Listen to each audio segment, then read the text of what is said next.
धरती माँ की कसम पापा, मैं किसानों को उनका अधिकार दिला कर रहूंगा। क्या बोले बेटा, अधिकार और किसानों को? इस देश में किसानों को सिर्फ 6,000 रुपया सालाना दिया जाता है। ऐसा भारत देश है हमारा। इस देश में किसानों को खेती करने के लिए बैंक लोन भी नहीं देता है, और तुम अधिकार की बात करते हो? बेटा, अगर साहूकार सब किसान को ब्याज पे पैसा दे भी देते हैं ना, तो हर साल उस ब्याज का पैसा ना चुका पाने की वजह से 10,000 किसान आत्महत्या कर लेते हैं।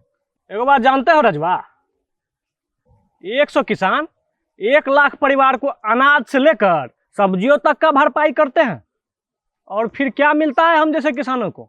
कभी सुना है कि हम किसानों को कोनो पुरस्कार मिला हो?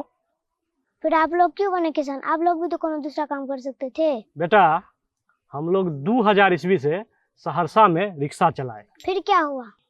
इस दुनिया में कौन मेहनत करना चाहता है? कोई नहीं।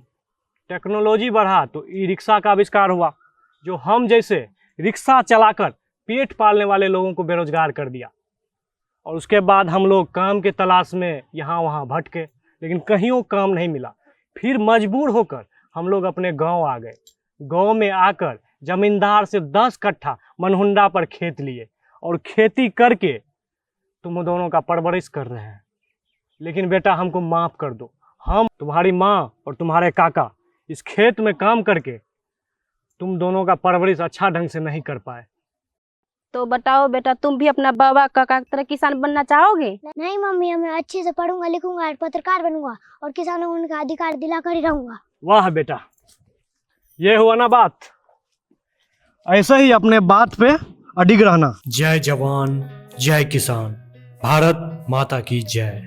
किसान होना वरदान है या श्राप? आप लोग हमें कमेंट में जरूर बताएं। धन्यवाद।